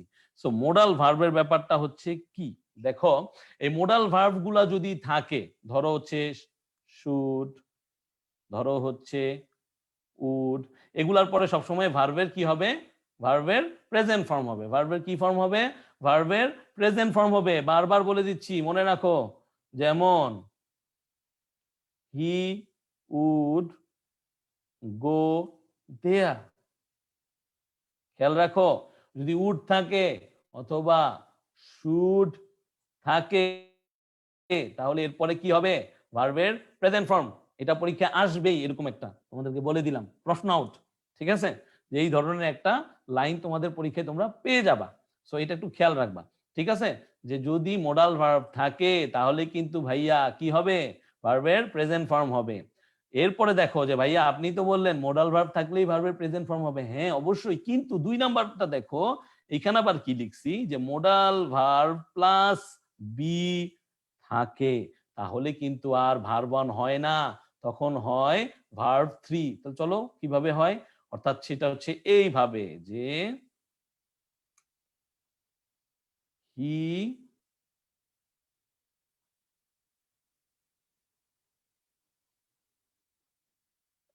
উড বি গন। অর্থাৎ আমার যদি এই ধরনের থাকে যে হি উড বি গন, অর্থাৎ ভার্ব 3, কিন্তু মাঝে মাঝে গনের জায়গায় গোয়িংও হয়। সেইটা আমরা একটু পরে জানবো কেন গোয়িং হয়। এছাড়া আমরা যদি বলি the work might be, do লিখবো না? ডু লিখলে হবে না, কারণ দেখো বলে দিছি যে মোডাল ভার্ব থাকবে, তারপরে বি থাকবে, তারপরে কি হবে? ভার্বের পার্টিসিপল ফর্ম বসবে, পাস্ট পার্টিসিপল, তাহলে কি হয়ে যাবে? ডান। তাহলে আশা করি এটাও তোমরা বুঝতে পারছো। এছাড়া যদি মোডালের পরে হ্যাভ থাকে তাহলেও কিন্তু কি হয়? ভার্ব 3 হয়। কথাটা বুঝতে পারছো? যেমন আই মাইট হ্যাভ গন, যেমন আই শুড হ্যাভ ডান। তাহলে এই যে ডান গন এগুলা কেন হচ্ছে? কারণ এই যে আমার মোডাল ভার্বের সাথে কি বসতেছে? হ্যাভ বসতেছে। এটা কিন্তু খুব ভালোভাবে খেয়াল রাখতে হবে। তাহলে যাও পরের স্লাইডে যদি আমরা যাই, তাহলে তোমাদের জন্য আমার এখানে 3 ধরনের কি আছে? উদাহরণ আছে। দেখি তো কারা কারা এটা সলভ করতে পারে। আমরা একটু কমেন্ট গুলো পড়ি, কারা এই 3টা সলভ করতে পারে। They must dash follow the rules of this institution. তারপর আবার কি বলতেছি? It can easily be dash solve within seconds. Ravi might have here the name of SRK. হ্যাঁ, এসআরকে তো সবাই ফ্যান আমি মনে করি, না সবাই না হইতে পারে, যাই হোক। তাই এখন আমরা দেখি যে এই 3টা যে আছে, এই 3টা আমরা কিভাবে সলভ করব। একটু দেখি তো কমেন্ট বক্সে। ওকে, কমেন্ট বক্সে আসতেছে। Okay, nice nice, very good. Merin, না মেরিন না, সরি মির্জা জেরিন, ও বলছে হচ্ছে follow solved heard, have followed. Oh, nice. A follow, B solved, B follow B. Okay, সবাই মোটামুটি অ্যান্সার দিচ্ছে, ভেরি গুড। অ্যান্সার দেওয়ার মানে হচ্ছে আমরা কিছুটা ট্রাই করতেছি, আমাদের মস্তিষ্ক কাজ করতেছে। That is very nice. Solved, solved. আচ্ছা, একসাথে দিলে ভালো হইতো অ্যান্সার গুলা, তোমরা আলাদা আলাদা না করে দিয়ে। হ্যাঁ, মারিয়া কিভিতা বলতেছে they must follow the rules of the institutions. Mahmuda Akter বলতেছে মাস্ট বি ফলোড। আচ্ছা, নির্মল বলতেছে হার্ড, শেষেরটা। Okay, very good. মোটামুটি সবারই অ্যান্সার হয়েছে। তারপর আমি একটু বলে দিই, যেহেতু আমরা বলছিলাম যে যদি শুধু মোডাল থাকে এবং এরপরে হ্যাভ বা বি কিছু না থাকে, তাহলে কি হবে, সেইখানে শুধু ভার্ব ওয়ানই হবে। তাহলে এখানে কি হবে, they must follow, they must follow the rules of this institution. Then সেকেন্ডটা কি আছে, ইট ক্যান ইজিলি বি। তাহলে আমরা কিন্তু বলতেছি যে ক্যান, ক্যানের পরে আছে হচ্ছে বি, তাহলে ইট ক্যান ইজিলি বি। তাহলে এখানে কিন্তু অবশ্যই কি হইতে হবে, ভার্ব 3 হইতে হবে। তাহলে সলভ হয়ে যাবে হচ্ছে সলভড। ঠিক আছে। আর তারপরে দেখলাম Robi might have dash here the name of SRK. So might হচ্ছে একটা মোডাল ভার্ব, তারপরে হচ্ছে হ্যাভ। তাহলে মোডাল ভার্বের পরে হ্যাভ থাকলে আমরা বলে দিছি কি হবে, ভি 3। তাহলে এটা হয়ে যাবে রবি মাইট হ্যাভ হিয়ার। বানানটা খেয়াল রাখতে হবে, ঠিক আছে। ইডি হবে না, অনেকে আমরা লিখতেছি কি এরকম ইডি। তাকাও সবাই স্ক্রিনে, ঘুমাই যাও না, ঠিক আছে। এটা কিন্তু হবে না, কি হবে, শুধুমাত্র ডি যোগ হবে, ঠিক আছে। তো আশা করি মোডালের যে প্রবলেমগুলো ছিল তোমরা সবাই পারছো এবং তোমরা মোটামুটি সবাই অ্যান্সার দিতে পারছো। Thank you very much everyone. এবার সবাইকে কিন্তু ক্যাম্প কসমেটিক্স এর পক্ষ থেকে পরিবেশ বান্ধব একটা বৃক্ষ আমরা পাঠিয়ে দেবো, সমস্যা নেই, টেনশন করো না, আমরা পাঠিয়ে দেবো তোমাদের কাছে। এখন আসো মজার একটা জিনিস, স্ক্রিনের দিকে তাকাও সবাই। সবাই কি স্ক্রিনের দিকে তাকাচ্ছি? দেখো তো কি লেখা আছে স্ক্রিনে। স্ক্রিনে আছে হচ্ছে Shakib might be going to play the first match of IPL 2021। মজার ব্যাপার হচ্ছে এই যে Shakib might be going to play the first match of IPL 2021, এটা কিন্তু আসলে গতকাল আমরা জানি যে আইপিএল এ কি হয়েছে, একটা নিলাম টিলাম হয়েছে, যেখানে সাকিব দল পেয়ে গেছে আবার তার পুরাতন দলে। তো সেই সব আমাদের লক্ষ্য না, আমাদের লক্ষ্য হচ্ছে বাক্যটার দিকে তাকাও। আবারও বলতেছি, Shakib might be going to play the first match of IPL 2021। ব্যাপারটা হচ্ছে আমি একটু আগে বলছিলাম যে আমরা মাইট, মাইট হচ্ছে একটা মোডাল ভার্ব। মোডাল ভার্বের পরে যদি বি থাকে তাহলে আমরা বলছিলাম যে মোডাল প্লাস বি, তার মানে সেইখানে কি হয়ে যায়, সেইখানে হয়ে যায় হচ্ছে ভার্ব 3। কিন্তু এইখানে কিন্তু ভার্ব 3 হচ্ছে না, সেখানে কি হচ্ছে, সেখানে হচ্ছে ভার্ব 1 প্লাস আইএনজি। তোমরা কি একটু অবাক হচ্ছ না? তোমরা কি অবাক হচ্ছ? তাহলে একটু বোঝার চেষ্টা করি যে Shakib might be going to play, তাহলে এই যে মাইট বি থাকার পরেও কি হইল না, গন হইল না। কি হইল না, গন হইল না। তাহলে কেন হইল না এটা একটু বুঝাই। তোমরা যখন সেন্টেন্স গুলা পড়বা রাইট ফর্ম অফ ভার্বস লেখার সময়, তখন খেয়াল রাখবা যে সেন্টেন্স গুলা লিখার পরে আমরা সেন্স গুলা ধরতে পারতেছি কিনা, অর্থাৎ কারেক্ট অ্যান্সারটা যে দিব সেন্সটা ধরতে পারতেছি কিনা। এখানে সেন্সটা কাজে লাগাইতে হয়। অনেক ক্ষেত্রে এরকম মাইট বি, শ্যাল বি, তারপর হচ্ছে কি উড বি, এগুলোর পরে সাধারণত কি হয় না, সেগুলোর পরে সাধারণত ভার্বের পাস্ট পার্টিসিপল ফর্ম হয় না, সেসব ক্ষেত্রে হয়ে যায় হচ্ছে প্রেজেন্ট পার্টিসিপল ফর্ম। তার কারণ হচ্ছে এইটা আমরা একটু কি করতেছি, ভবিষ্যতে একটা কথা ভাবতেছি যে ভবিষ্যতে এই ঘটনাটা ঘটতে যাচ্ছে, এবং যেহেতু সাকিব ভবিষ্যতে এই খেলাটা খেলতে যাচ্ছে, সেই ক্ষেত্রে আমরা আর কি লিখতে পারি না, গন লিখতে পারি না, আমাদেরকে লিখতে হবে গো ইং। তাহলে হয়ে যাবে কি মাইট বি গোয়িং। তো এরকম যখন তোমরা সেন্টেন্স প্যাটার্ন পাবা তখন কিন্তু খুব ভালোভাবে খেয়াল রাখবা, ঠাস করে কিন্তু তোমরা কিন্তু ভার্ব 3 লিখবা না, আগে বুঝবা যে এখানে কি আসলে ভার্ব 3 হতে পারে কিনা। যদি এরকম কোনো ঘটনা বোঝায় যে অদূর ভবিষ্যতে কোনো একটা ঘটনা ঘটতে যাচ্ছে, সেখানে তোমরা প্রেজেন্ট পার্টিসিপল বসিয়ে দিবা। আশা করি সবাই বুঝতেছো, না বুঝলে কমেন্টে জানিয়ে দাও।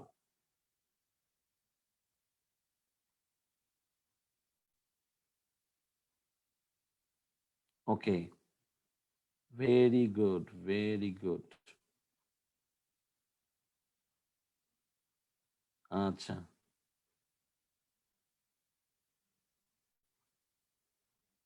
আচ্ছা ঠিক আছে, ওকে। হ্যাঁ, স্লাইডে ভালো লাগে, আমরা স্লাইড দিয়ে দিব তোমাদের, কোনো সমস্যা নেই। বাট একটু দেখি, ওকে, নো প্রবলেম। এবার একটু দেখি কি লিখছি আমরা। To do verb plus verb 1, to have verb plus verb 3। তার মানে হচ্ছে তোমার কোন সেন্টেন্সে যদি তুমি এই ধরনের ডু ভার্ব গুলা পাও, তাহলে ডু ভার্বের পরে সবসময় ভার্ব 1 হয়। ডু ভার্ব গুলোর পরে সবসময় ভার্ব 1 হয়। মনে হয় সবাই একটু স্পষ্ট বুঝতেছি না, তাই না? যে ব্যাপারটা হচ্ছে এরকম, ওই যে বলছিলাম I have to do the work। এখানে যেমন টু এর পর কি হয়েছিল, ভার্ব 1 হয়েছে না? ঠিক তেমনি এই ক্ষেত্রে আমরা দেখব যে ডু ভার্বের পরে যদি কোনো প্রকার নেগেটিভ থাকে, অর্থাৎ নট যুক্ত কোনো কিছু থাকে, তাহলে আমরা কিন্তু সেইখানে আর কি করব না, সেইখানে আমরা অন্য কোনো ভার্বের ফর্ম বসাইতে যাব না। সেই ক্ষেত্রে আমাদেরকে বসাতে হবে কি, ভার্বের প্রেজেন্ট ফর্ম। আচ্ছা একটু ক্লিয়ার করি। ধরো আমার এই উদাহরণটার দিকে, he did not dash called me last night. So মোটামুটি বুঝতে পারতেছি যে সে তোমাকে গত রাত্রে ফোন দেয় না। এরকম হয় না সবার সাথেই? অনেকের সাথেই হয়, আমরা এক্সপেক্ট করি কেউ আমাদেরকে ফোন দিবে, কিন্তু ফোন দেয় না, রাগ উঠে তখন, তাই না? যাই হোক, তো হি ডিড নট, দেখো আমরা কিন্তু অলরেডি এর থেকে বুঝে ফেলছি, ডিড থাকার কারণে আমরা বুঝছি, কারণ আমরা একটু আগে পড়ে আসছি যে এটা হচ্ছে ভি টু বুঝায়, তার মানে পাস্ট ইনডিফিনিট হয়ে গেছে। এটা কি হয়ে গেছে? Past indefinite. এখন মজার ব্যাপারটা হচ্ছে হি did not dash me last night, এখানে তাহলে কি হবে? আমরা বলছি টু ডু ভার্বের পরে ভার্ব 1 বসবে, তাহলে এখানে হয়ে যাবে কল। এখানে কিন্তু কল্ড হবে না। এরকম তোমার দেওয়া থাকতে পারে কল্ড, কিন্তু তুমি কি করবা? তুমি জানো যে টু ডু ভার্বের পরে সবসময় ভার্ব 1 হয়, so you have to give call, অন্য কোনো কিছু দেওয়া যাবে না। এখন আসো 2 নাম্বারটার দিকে। এখানে কি বললাম যে টু হ্যাভ ভার্ব, এই টু হ্যাভ ভার্ব প্লাস হচ্ছে ভার্ব 3, অর্থাৎ হচ্ছে আমাদের পাস্ট পার্টিসিপল কোথায় বসে। সো একটু দেখি যে পাস্ট পার্টিসিপল কোথায় বসে। এই যে দেখো সেন্টেন্সটা, যে have you ever dash to Sylhet. তোমরা কি আসলে মানে সিলেট টিলেটে গেছো কেউ? ভালো, গেলে গেলে ভালো, না গেলে পরীক্ষা দিয়ে এসএসসি তারপরে যাবা, করোনা টরোনা শেষ হয়ে গেলে। তাহলে have you ever dash to Sylhet, দেখো এখানে একটু সেন্টেন্সটা কিসে আছে, সেন্টেন্সটা একটু আমরা জানি যে উইয়ার্ড ফর্মে আছে। আমরা ইউ হ্যাভ থাকলে আমরা কি বসাবো? ভার্ব 3 বসাবো। আমরা জানি সেটা হচ্ছে কি, present perfect tense, present perfect tense. এখন ব্যাপারটা হচ্ছে have you ever dash to Sylhet, এখানে দেওয়া আছে কি বি, তাহলে এটার যদি আমরা পাস্ট পার্টিসিপল বের করি তাহলে ভি3 হবে বিন। খুবই কমন একটা লাইন, তোমরা যখন ন্যারেশন মানে ছিল, এখন তো এবার শর্ট সিলেবাসে নাই, সো ন্যারেশন ছিল তখন খুব পাইছো এটা, ঠিক না? Have you ever been to Cox's Bazar, তো আমরা এখানে লিখছি have you ever been to Sylhet, তো চোখ বন্ধ করে কি দিয়ে দিবা? বিন। ওকে, দেন এই যে আই হ্যাভ ড্যাশ, কি হবে তোমরা সবাই বলে দাও কমেন্টে, কি হবে? কি হবে কমেন্টে একটু দেখি, সবাই ঘুমাচ্ছি নাকি পড়তেছি? ওকে ওকে ওকে, দেখি দেখি দেখি কে কি লিখছে। Nice, very good. Had, had কেন লিখলো? আচ্ছা শেষেরটা আমি যাইনি এখনো। হ্যাঁ, ভেরি গুড, ফিনিশড, অলরেডি লিখে দিছে অ্যান্সার, আমার আর কি লিখবো, বাচ্চারা সব পারে। ভেরি গুড, এভাবে পারতে হবে, পেরে পেরে পুরো পরীক্ষায় একদম ফাটায় পরীক্ষা দিতে হবে, ঠিক আছে? পড়তে হবে, বেশি বেশি পড়বা, বেশি বেশি পড়লেই কিন্তু কি করতে পারবা, তুমি তোমার বস, এবং তুমি সব অ্যান্সার দিতে পারবা।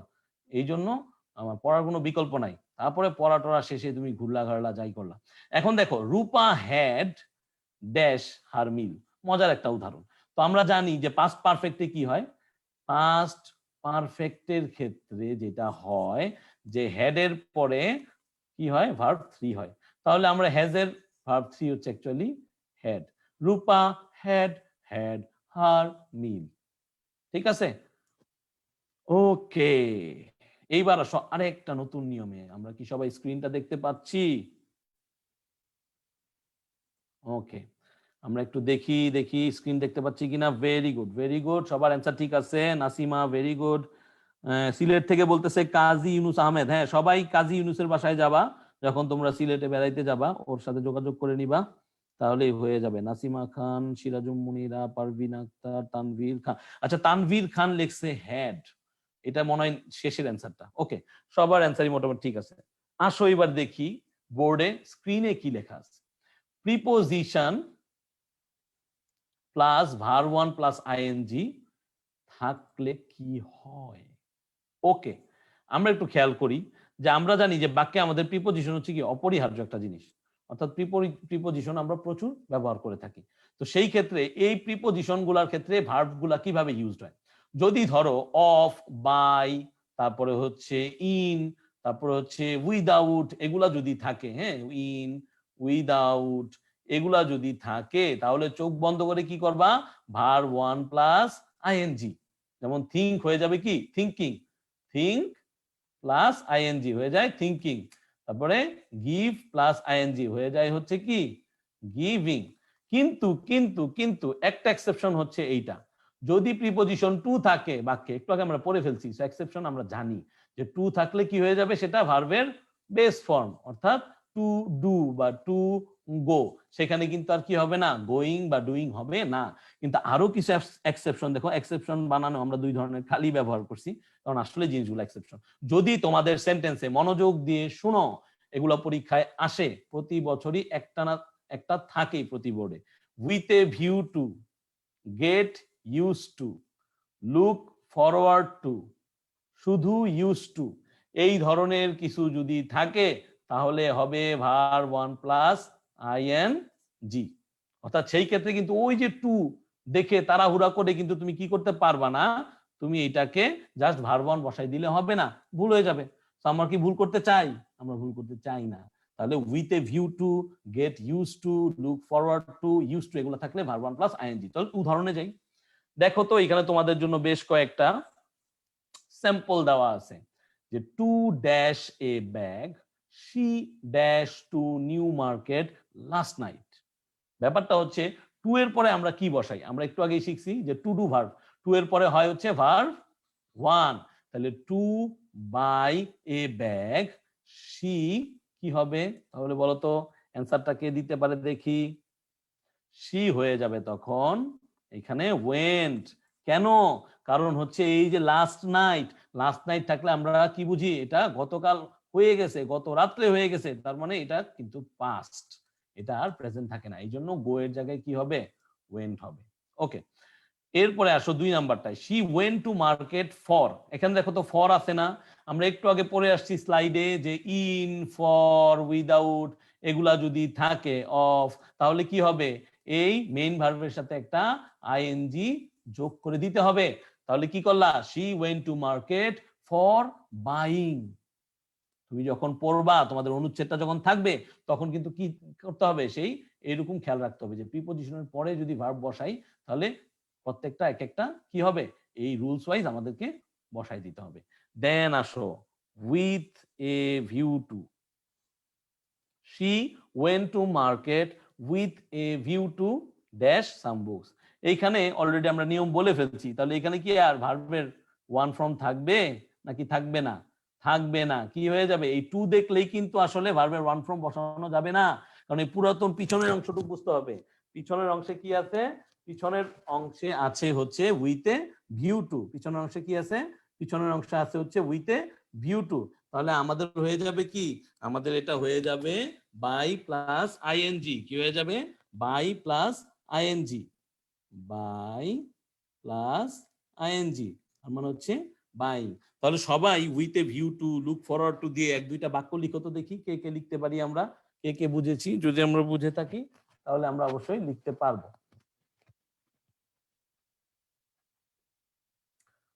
দেখি তো কমেন্টে কারা কারা লিখতে পারতেছে। ওকে, 3 নাম্বারটা বাই। শিল্পী বেগম, তুমি মনে হয় তাহলে রুলটা বুঝো নাই, আবারও বলি শিল্পী তোমার জন্য, সেটা হচ্ছে যে আমরা একটু স্ক্রিনের দিকে তাকাই। এই যে she went to market with a view two, এই উইথ এ ভিউ টু বা লুক ফরওয়ার্ড টু বা গেট ইউজ টু, এই ধরনের অসংখ্য আছে। In addition to, in addition to, এগুলা থাকলে কি হয়, ভার্ব ওয়ান প্লাস আইএনজি হয়। তাহলে she went to market with a view to buying some books. Buy হবে না ভাইয়া, খেয়াল রাখতে হবে, ঠিক আছে? আশা করি ক্লিয়ার হয়ে গেছে। I went with a view to looking her, okay. I came to Chittagong with a view to seeing the mountain. Wow, nice. সুন্দর লাইন লিখছে Tahmid. I went to Dhaka with a view to acquiring knowledge. হ্যাঁ, ঢাকা আসছো নলেজের জন্য আরিফ, না, knowledge তুমি ঘরে বসে পাইতে পারো, no problem. Okay, very good. I join the group with a view to gaining some knowledge. Ibrahim, very good line, very good line, very good line. আসো এখন আমরা আসি হচ্ছে 3 নাম্বারটায়। অর্থাৎ এই স্লাইডে আমাদের কি আছে, সেন্টেন্সে যদি দুটি ভার্ব পরপর থাকে তাহলে সেকেন্ড ভার্বটির সাথে আইএনজি অ্যাড করতে হয়। সবাই মনোযোগ দাও, সবাই মনোযোগ দাও, একটু মনোযোগ দাও। সেটা কি, সেন্টেন্সে যদি দুটি ভার্ব পরপর থাকে তাহলে সেকেন্ড ভার্বটির সাথে আইএনজি অ্যাড করতে হয়। এটা মোটামুটি তোমরা সবাই জানো না, আমার মনে হয়। তো একটু দেখি। I saw him dash a picture. ড্যাশের পর একটা ক্লু দেওয়া আছে, সেটা হচ্ছে কি, ড্র। ব্যাপারটা হচ্ছে এই সটাও হচ্ছে একটা ভার্ব, ধরলাম এটা হচ্ছে ভি2, নো প্রবলেম। আর এই যে আমার ড্র, এটাও তো একটা ভার্ব।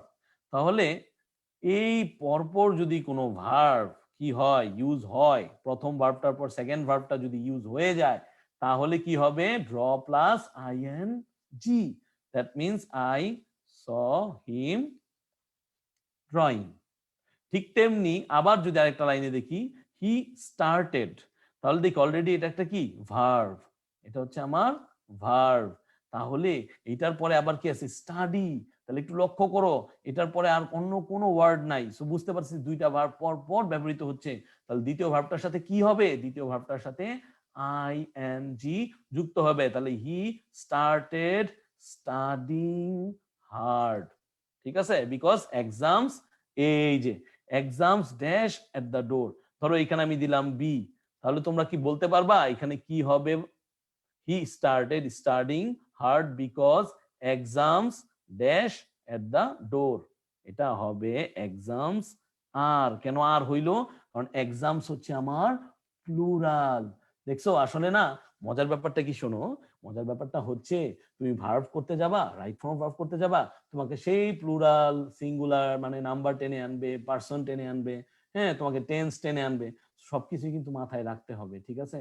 এবং ঠান্ডা মাথায় বুঝে বুঝে সেগুলাকে কি করতে হবে, এক্সিকিউট করতে হবে। দেখো আমি অনেক কিছু জানি কিন্তু এক্সিকিউট করতে পারি না, তাহলে কিন্তু আসলে কোনো লাভ নাই। এই জন্য প্র্যাকটিসের কোনো বিকল্প নাই। যত বেশি প্র্যাকটিস করবা তত বেশি তোমার জন্য ভালো। কারণ তোমার যদি কাঙ্ক্ষিত লক্ষ্য হয় না কোনো মতো পাস করব, তাহলে তো কি করতে পারবা না, তাহলে তুমি শাইন করতে পারবা না। তোমাকে লক্ষ্য রাখতে হবে তুমি কি পাবা, তুমি এ প্লাস পাবা, তুমি 90 আপ পাবা, ঠিক আছে? এইভাবে চিন্তা করতে পারবে। সেটা পাইতে হলে আমাদেরকে অবশ্যই কি করতে হবে, গ্রামাটিক্যাল আইটেমে একটি নাম্বারও কম পাওয়া যাবে না। ওকে, তো ফেরত আসি। সেটা হচ্ছে যে যদি আমরা এরকম দেখি পরপর দুইটা ভার্ব, তাহলে সেকেন্ড ভার্বটা কি হয়, আইএনজি হয়। আশা করি তোমরা বুঝতে পারছো। এখন আসো, সেই যে আমরা পড়ে আসছিলাম অ্যাক্টিভ আর passive voice. To be verb যদি থাকে কি হয়, ভার্ব 1 প্লাস আইএনজি। কি এলোমেলো লাগতেছে? এলোমেলো লাগার কোনো কারণই নেই। ব্যাপারটা হচ্ছে এরকম যে আমরা যে বি ভার্ব গুলা ইউজ করি, এই বি ভার্ব গুলার সাথে কন্টিনিউয়াস ফর্মে আমরা কি ইউজ করি, ভার্ব 1 প্লাস আইএনজি। কি ফর্মে, কন্টিনিউয়াস। আর এই ফর্মগুলাকে কি বলা হয় জানো, এই ফর্মগুলাকে বলা হয় অ্যাক্টিভ ফর্ম। যেমন সেকেন্ড উদাহরণটার দিকে আগে তাকাও। Second, government is dash import sugar from Brazil. Brazil দেশটা তো না, আমরা ফুটবলের দেশ বলি, সাম্বার দেশ বলি, সবার প্রিয় ফুটবল টিম ব্রাজিল 5 বার বিশ্বকাপ জিতছে। যাই হোক, এই ব্রাজিল থেকেই কি করে আমাদের দেশের গভর্নমেন্টও সুগারকে কি করে, আমাদের সুগারকে আমদানি করা হয়। তাহলে এইখানে বোঝার চেষ্টা করো, তাহলে ইজ আছে, ইম্পোর্ট আছে, নিশ্চয়ই গভর্নমেন্ট কি করতেছে, আনাচ্ছে, এই যে প্রক্রিয়া চলমান, এই জন্য সেটা হয়ে যাবে ইম্পোর্টিং। ঠিক আছে? কিন্তু কিন্তু কিন্তু প্রথম বাক্যটার দিকে একটু তাকাও, sugar is dash from Brazil. কেউ না কেউ তো সুগারকে আনতেছে। সুগার তো নিজে নিজে হাইতে আসতেছে না যে ব্রাজিল থেকে হেঁটে হেঁটে সুগার কি হলো বাংলাদেশে আসলো, এরকম তো হচ্ছে না। তাহলে সেই সব ক্ষেত্রে আমাদেরকে বুঝতে হবে সেটা প্যাসিভ ফর্ম হয়ে গেল। আর প্যাসিভ ফর্ম থাকলে আমাদের বুঝতে হবে যে পার্টিসিপল ছাড়া কোনো উপায় নাই।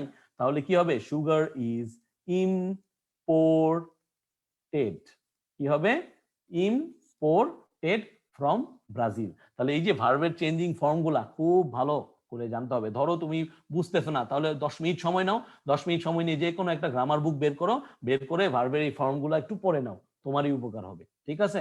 সো এই জিনিসগুলো খেয়াল রাখতে হবে। কারণ সব সময় কিন্তু দেখো, sugar is imported from Brazil, by কিন্তু লেখা নাই। যদি বাই লেখা থাকলো তাহলে তুমি ইজিলি বুঝতা যে এখানে কি বসাইতে হবে, ভার্ব 3। সো এখানে বাই লেখা নাই, তারপরও আমরা বুঝতে পারবো, কারণ কি আমরা বুঝতে পারছি যে সুগার নিজে নিজে আসতে পারে না, সুগারকে আনানো হয়, যেহেতু আনানো হয় সেহেতু এটা একটা প্যাসিভ ফর্ম। দেখি তো সবাই বুঝতেছি কিনা। ওকে ওকে ওকে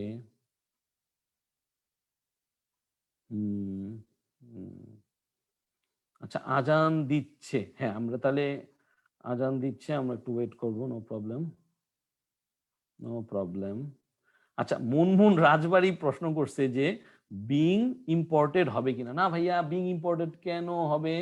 আমরা ব্যাপারটা হচ্ছে তোমাদের বুঝাইতে চাইছি যে আমরা এখানে কিন্তু ভয়েস চেঞ্জ শিখতেছি না, আমরা শিখতেছি হচ্ছে কি, আমরা শিখতেছি হচ্ছে যে ভার্বটাকে কিভাবে বসাইতে হয়। যখন আমরা ভয়েস চেঞ্জ করব তখন ওই নিয়ম অনুসারে করে নিব, তবে নর্মালি একটু প্যাসিভ ফর্মে যখন ইউজড হয় একটা সেন্টেন্স, তখন হচ্ছে আমাদেরকে এইভাবেই লিখতে হবে। ঠিক আছে মুনমুন, আশা করি তুমি বুঝতে পারতেছো। থ্যাংক ইউ, বুঝতেছি, ক্লিয়ার। ওকে okay okay, very good very good. ওকে,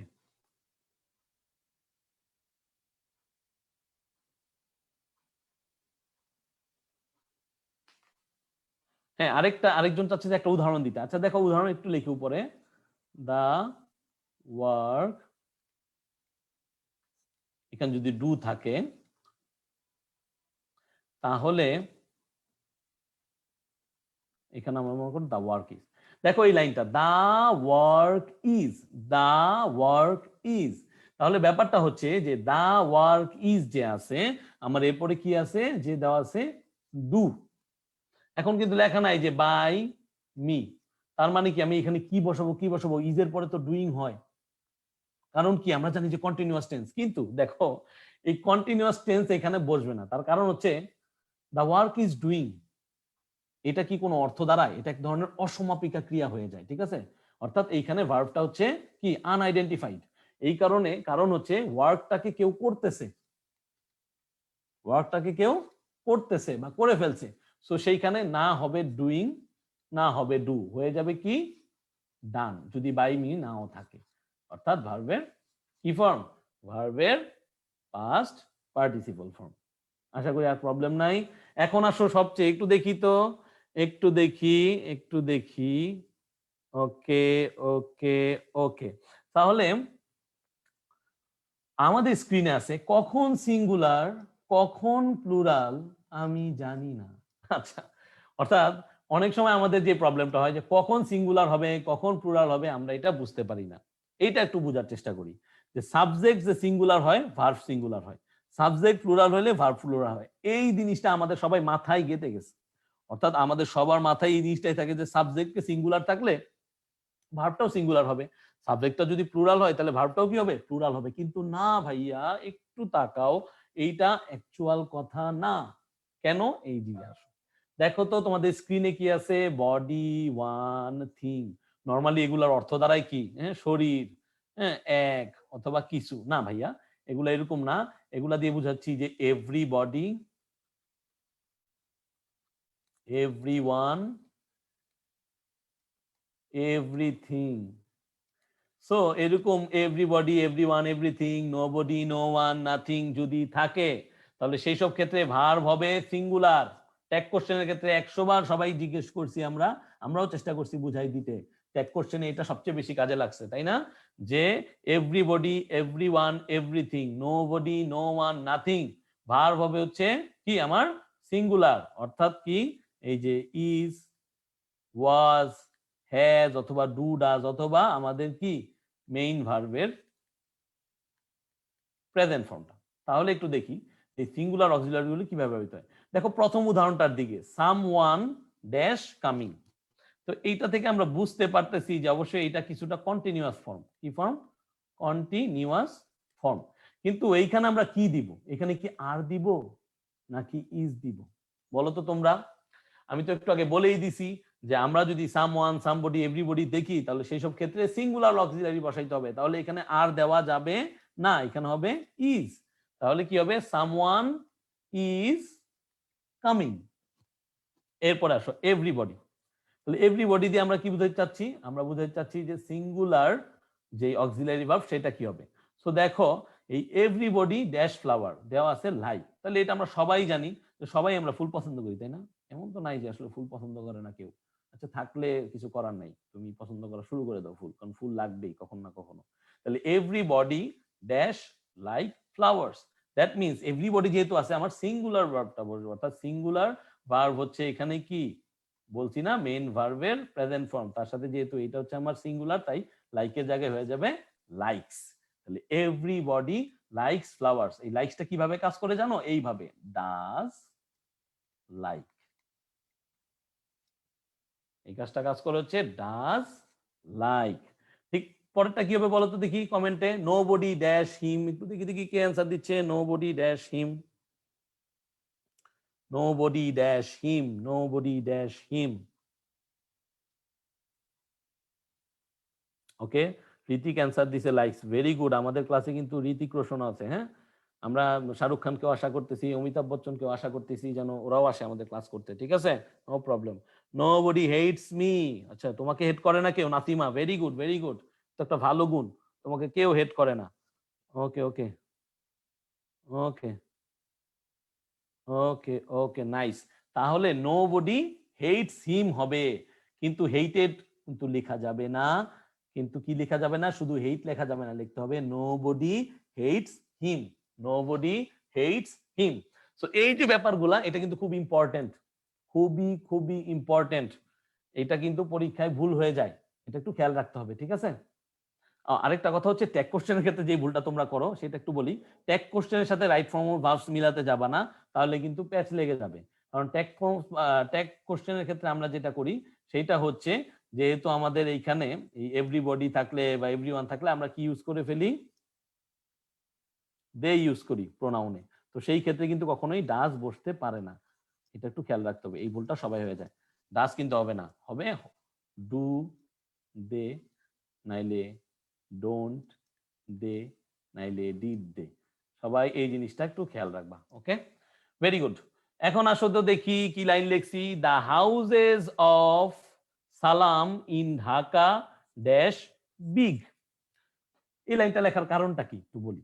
আমি ভাবতেছিলাম যে সালাম নামে একটা ব্যক্তি আছে, তার না ঢাকায় অনেক বড় বড় বাড়ি আছে। এখন কথা হচ্ছে, এই যে বাড়ি আছে বলছি, তোমরা হয়তো চিন্তা করতে পারো ভাই কয়টা বাড়ি, একটা নাকি 10টা, আমি নিজেও জানি না কয়টা বাড়ি। কিন্তু যদি আমাদের সেন্টেন্সের প্যাটার্নটা এরকম হয়, তাহলে আমাদেরকে খুব সাবধানে বসাতে হবে, এটা কি ইজ হবে নাকি আর হবে। এইটার ব্যাপারটা হচ্ছে, আমার এখানে কয়টা আছে দেখো তো, এইখানে আমার মূলত নাউন আছে 2 রকমের, একটা হচ্ছে দ্য হাউজেস অফ সালাম, আর এই হচ্ছে আমার কাঙ্ক্ষিত প্রিপোজিশন, আর এই হচ্ছে ঢাকা, একটা প্রপার নাউন।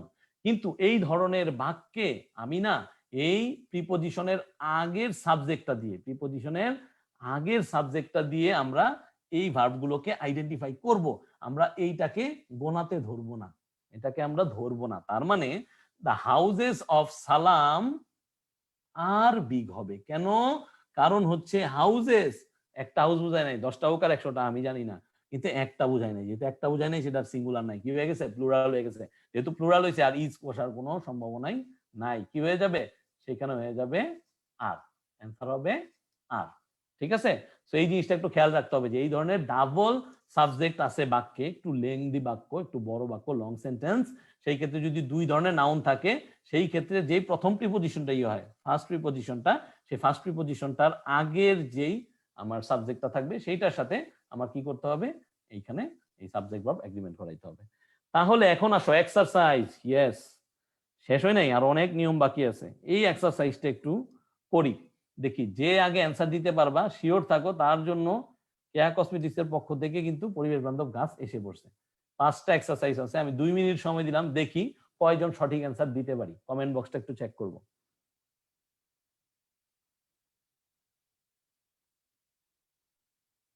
ওকে, গ্রেট।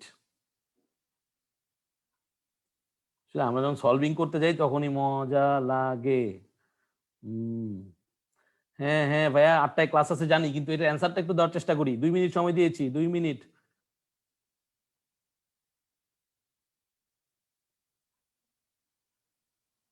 ভেরি গুড সবাই।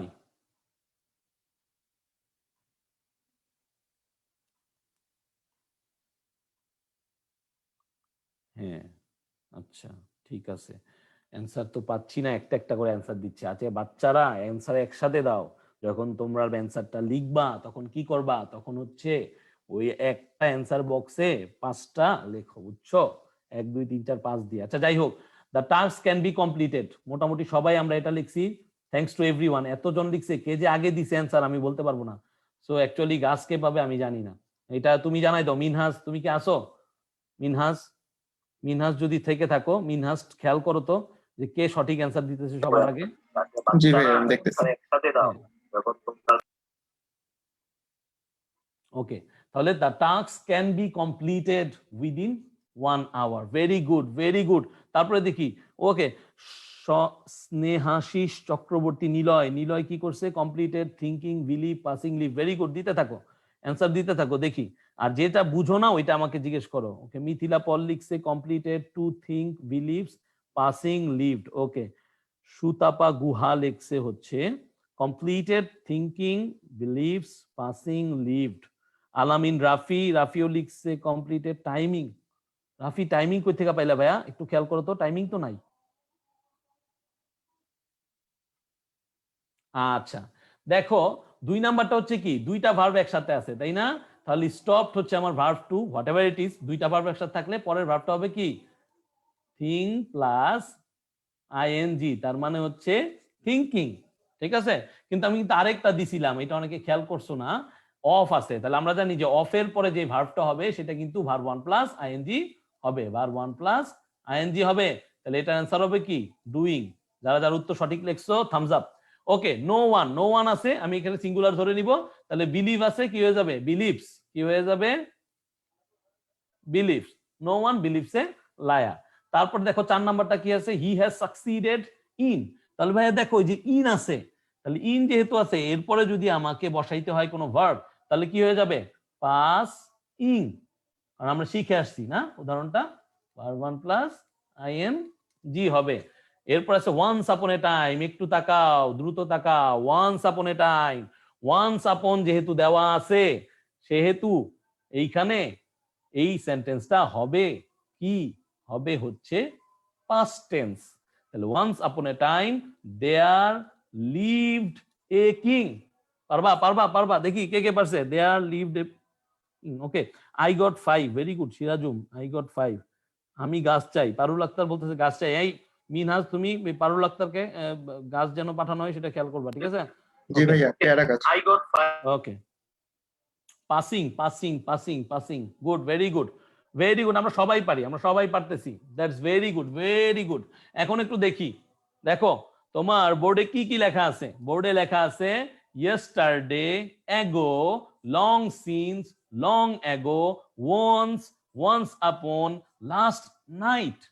Yesterday, ago, long since, long ago, once, once upon, last night. এখন মজার ব্যাপারটা হচ্ছে এই ধরনের শব্দগুলো যদি তোমার বাক্যে থাকে, ধরো তুমি পরীক্ষার হলে এখনই বসছো, পরীক্ষার হলে তোমার অনুচ্ছেদটা আসছে, সেই অনুচ্ছেদের ভিতরে আমরা এই ধরনের ওয়ার্ডগুলো দেখি, চোখ বন্ধ করে বুঝে নিবা এটা হচ্ছে পাস্ট ইনডিফিনিট টেন্স। চোখ খোলাও রাখতে পারো, কোনো সমস্যা নাই, যেইভাবে ভালো লাগে। তাহলে কি করবা, যে বুঝে নিবা যে এটা ভার্বের কি বসবে, ভার্বের পাস্ট ফর্ম বসবে। সাবধান, এই ভুল যদি কেউ করছো খবর আছে, ঠিক আছে? Yesterday, ago, long since, long ago, once upon a time, once upon, last night, এগুলো থাকলে সব সময় কি বসবে? ভার্ব টু বসবে। ওকে, এখন দেখো আমি স্ক্রিনে কি লিখছি, একটু দ্রুত দ্রুত আমরা দেখবো তাড়াতাড়ি। আমরা নট ফলো আর নট গেট কেন লিখছি বলি। এই যে নট ফলো আর নট গেট, যদি অনেক সময় তোমরা দেখো যে ভার্বে যখন করতেছো, রাইট ফর্ম অফ ভার্বস করতেছো, তখন দেখতেছো এরকম নট দেওয়া থাকে। কি দেওয়া থাকে? নট দেওয়া থাকে। তোমার পরীক্ষার হলে কোশ্চেন আসছে, তখন তোমাকে একটা জিনিস মনে রাখতে হবে, তোমাদেরকে ডু ভার্ব ইউজ করতে হবে। কি ইউজ করতে হবে? To do verb. কিভাবে? চিন্তা করি, he dash not follow any routine in his life. তো বুঝতে পারতেছি আমার সেন্স কাজে লাগাইতে হবে টেন্সের সাথে। কি কাজে লাগাইতে হবে? সেন্স। সেন্স, সেন্স বলতেছে এটা হচ্ছে প্রেজেন্ট, এটা কিন্তু পাস্ট না, এটা হচ্ছে প্রেজেন্ট। তাহলে হি এর সাথে নিশ্চয়ই ডু বসাবা না, ডু বসালে একদম ভুল। কি বসাইতে হবে? ডাজ। আর নট ফলো তো দেওয়াই আছে, খালি কপি করে দিবা, copy copy paste. He does not follow any routine in his life, তার লাইফে সে কোনো প্রকার রুটিন ফলো করে না। এখন আসো 2 নাম্বারটায়। 2 নাম্বারটা বলছে Rakib dash not get chance to bowl over in last match. এরকম অনেক আছে না, তোমরা খেলতে গেছো, ব্যাটও পাও নাই, তোমরা বলও দেয় নাই করতে। তাহলে সেই ক্ষেত্রে কি হবে, যে এই যে নট গেট আছে, এই নট গেটের ক্ষেত্রে তোমরা দেখবা যে আগে পরে কিছু দেওয়া আছে কিনা। আগে পরে দেওয়া আছে লাস্ট ম্যাচ, তার মানে কি, এটা বোঝাচ্ছে পাস্ট, এটা বোঝাচ্ছে কি পাস্ট।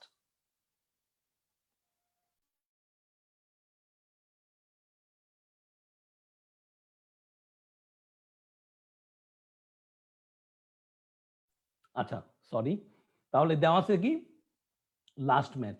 তাহলে লাস্ট ম্যাচ যেহেতু দেওয়া আছে, তাহলে এখানে কিন্তু কি বসানো যাবে না, ডাজ বসানো যাবে না, কারণ রাকিব হচ্ছে কি, রাকিব হচ্ছে third person singular number.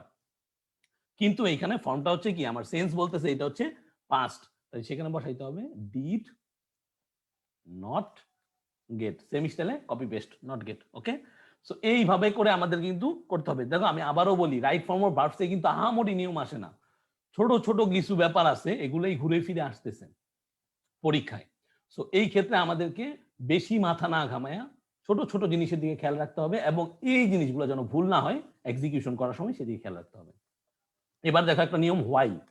While দিয়ে যদি কোনো আমার বাক্য শুরু হয়, তাহলে আমরা ছোটবেলা থেকেই পড়ে আসতেছি যে ভার্ব প্লাস আইএনজি, অর্থাৎ বাক্যের ভিতরে হোয়াইল আছে, দিয়ে দে ভার্ব প্লাস আইএনজি। কিন্তু ব্যাপারটা একটু ভিন্ন হইতেও পারে। দেখো প্রথম ক্ষেত্রে হোয়াইলের পরে যদি কোনো প্রকার সাবজেক্ট না থাকে, যেহেতু প্রথম ক্ষেত্রে আমার কি সাবজেক্ট এখানে নাই, সাবজেক্ট নাই, যেহেতু সাবজেক্ট নাই, সেই ক্ষেত্রে যেই সমস্যাটা হবে না সেটা হচ্ছে আমার আর ভার্ব ওয়ান প্লাস আইএনজি লিখতে কোনো সমস্যা হবে না। তাহলে এখানে উদাহরণটা দেখো, while dash cross the road I saw an old man. While দিয়ে এমন একটা জিনিস বোঝায় যে দুইটা ঘটনা একসাথে ঘটতেছে, যে তুমি রোড ক্রস করতেছো, ওই সময় তুমি একজন বৃদ্ধ মানুষকে দেখতে পাচ্ছ। তাহলে এই দুই ধরনের ঘটনার ভিতরে হোয়াইলের পরে সব সময় প্রেজেন্ট পার্টিসিপল বসে পড়ে, তার মানে ক্রস প্লাস আইএনজি, তার মানে ক্রসিং, কি হয়ে যাবে ক্রসিং। আর এইদিকে দেখো হোয়াইলের পরে যদি সাবজেক্ট থাকে, অর্থাৎ হোয়াইলের পরে হি আছে, সি আছে, ইউ আছে, তাহলে কিন্তু ডিরেক্ট তুমি এইটা বসাইতে পারবা না, অর্থাৎ ভার্ব ওয়ান প্লাস আইএনজি বসাইতে পারবা না। সেই ক্ষেত্রে কি করতে হবে, সেই সাবজেক্ট ওয়াইজ তোমাকে বি ভার্ব বসিয়ে টেন্স ওয়াইজ তোমাকে কি করতে হবে, তারপরে এই ভি ওয়ান প্লাস আইএনজি। দেখো উদাহরণটা কি, উদাহরণটা হচ্ছে teacher entered the room while dash. যেহেতু এন্টার্ড দিয়ে আমি বুঝতেছি, আমরা বলছি হোয়াইলে দুইটা ঘটনা থাকে, তাহলে একটা ঘটনা যদি কিসে হয়, পাস্টে হয়, নিশ্চয়ই পরের ঘটনাটা ফিউচার হবে না, বা নিশ্চয়ই পরের ঘটনাটা প্রেজেন্ট হবে না। ব্যাপারটা হচ্ছে যে teacher entered the room while dash, তাহলে আমি বলছি যে হোয়াইলের পরে যদি সাবজেক্ট না থাকতো তাহলে আমি স্লিপিং ডিরেক্ট লিখে দিতাম, কিন্তু এখানে শুধু স্লিপিং লিখলে হবে না, এখানে লিখতে হবে হি ওয়াজ, কারণ হি হচ্ছে থার্ড পারসন সিঙ্গুলার নাম্বার, এর সাথে ওয়ার হবে না, এখানে হবে ওয়াজ, হি ওয়াজ স্লিপিং। আশা করি তোমরা বুঝতে পারছো। তাহলে teacher entered the room while he was sleeping, যারা বুঝি না তারা জানাই দিতে পারি কমেন্ট বক্সে। তাহলে এখন দাঁড়ায় হচ্ছে যে এই যতগুলো আমাদের উদাহরণ আছে, এগুলো হচ্ছে আমরা বুঝতে পারলাম যে এইভাবে রাইট ফর্ম অফ ভার্বস গুলো ব্যবহার করা হয়। সো আমাদের রাইট ফর্ম অফ ভার্বস এর একটা কি হবে, পার্ট 2। সেই পার্ট 2 তে আমরা রাইট ফর্ম অফ ভার্বস এর বাকি সব নিয়মগুলা পড়ব, এবং তার সাথে সাথে আমরা কি করব, মহামূল্যবান এক্সারসাইজ, কেয়ার কসমেটিক্স এর মতো, ঠিক আছে, মহামূল্যবান এক্সারসাইজ গুলো আমরা করব। সো তোমরা আজকে আমরা এখানেই থেমে যাচ্ছি, যার যার প্রবলেম আছে আমাকে পরবর্তীতে জানিয়ে দিতে পারো, এবং যেহেতু পরবর্তী ক্লাস শুরু হয়ে যাবে, সো আমরা এখনই বাই বাই, টাটা, সবাই ভালো থাকো। ইয়েস, তোমরা এখন যেতে পারো, আল্লাহ হাফেজ, আসসালামু আলাইকুম। হ্যাঁ, তো আমরা এখানে আজকে শেষ করতে পারি। ভাইয়াকে ধন্যবাদ সুন্দর একটা ক্লাস উপহার দেওয়ার জন্য। আর আমাদের নেক্সট ক্লাস আগামীকাল English first paper event and festival part 2 এর উপর। সবাইকে নেক্সট ক্লাসের আমন্ত্রণ জানিয়ে এখানে শেষ করছি। আসসালামু আলাইকুম। ধন্যবাদ মিনহাজ, তোমাকেও।